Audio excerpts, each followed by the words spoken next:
You know, if there's one thing we've certainly seen here working in the news business is just how quickly house fires can spread out of control.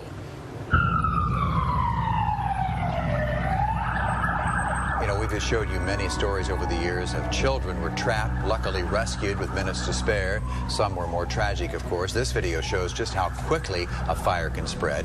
You know, nearly 500 children in America die every year due to house fires. And more than half of residential fire deaths happen in the middle of the night between 2 a.m. and 5 a.m. when the majority of us are in that deep sleep.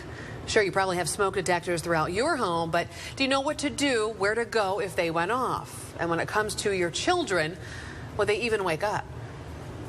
Owls come in lots of colors. It's a typical weeknight at the Dark House. Owls can see behind them. Going over some homework and burning up that last bit of energy. Like most families, the Darks have a routine in place. But KWWL showed up to throw a wrench in that nightly routine. Like most families, the Darks have smoke detectors everywhere they are supposed to. Living area, hallways, in every bedroom. The smoke detectors are there, but they've been silent. That will change on this night. It's a concern. Yeah, they won't recognize what it means. Before we went to the Dark House, we stopped by the Cedar Falls Fire Department to talk with Chief John Schilling. If a smoke detector went off, is it possible a child would sleep right through it? The standard smoke detector is about 85 decibels, so that's the equivalent of of an alarm clock being about 2 feet away from you. Kids have the tendency of sleeping through alarm clocks. Back at the Dark House, our experiment is just about underway. Our crew sets up night vision cameras in the kids' bedrooms, so we have eyes in there when we set off the smoke detectors. Back downstairs, I'm talking with Mike and Angie about their plan. Yeah, I think as a parent, you hear about fires in other people's homes, and I'm always like, oh, well, I would do this and I would do that, but if truth be told, and the fire came up the stairs, I don't know what we would. I mean, at that point, there isn't a plan in place for our family, so that is a concern. In their home, the stairs are the only way down, possibly the only way out.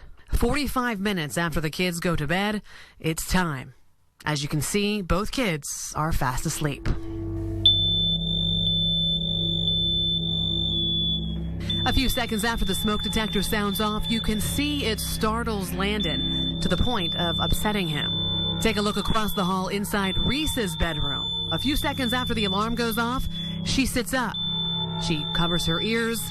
She's looking around, but she doesn't move, and the seconds continue to tick by. It may sound cliche, but every second counts. It only takes 30 seconds for a small flame to become an out-of-control fire. Reese hears her brother in the hallway and gets out of her room. 35 seconds. It's just a drill, honey. It was a fire drill. It was a drill.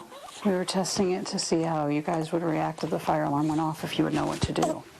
So are you surprised it took 35 seconds? And to be honest, I'm surprised they woke up. Because they sleep pretty hard, so. Do you think had this happened 11 o'clock at night, midnight, middle of the night, do you think they would have been in a deeper sleep? It would have been harder to wake them up? Absolutely. I do. And other lights would have been off, so I think they probably would have been, and we wouldn't have been upstairs. I'm not waiting for them. The kids are up, but do they know what to do, where to go? Landon's answer is chilling. Do you learn at school what to do in a fire alarm?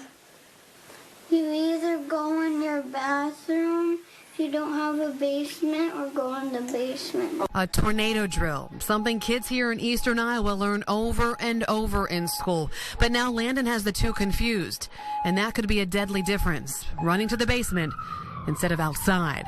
And I can admit this, my household is parallel to the Darks. The smoke detectors are there, but there is no plan in place. Our routine is, the kids come home from school, you're doing homework, you're doing mealtime, you're doing baths, and the things that are important that should be addressed, like tornado drills and fire safety, we've never addressed it. So doing this segment has just brought it to the forefront for us and made us realize it is something we definitely need to talk to them about and create a plan for. 30 seconds. 30 seconds for a small fire to become out of control and engulf your home. These kids were out of bed in 35 seconds. 35 seconds would have what would that have been if there was a real fire climbing up the stairs of our house? Right.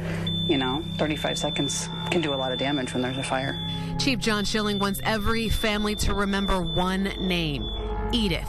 It stands for Exit Drills in the Home. Make your plan tonight. Well, you know, Ron, as a mother, this experiment was extremely eye-opening and a little scary for me, especially after what Landon said.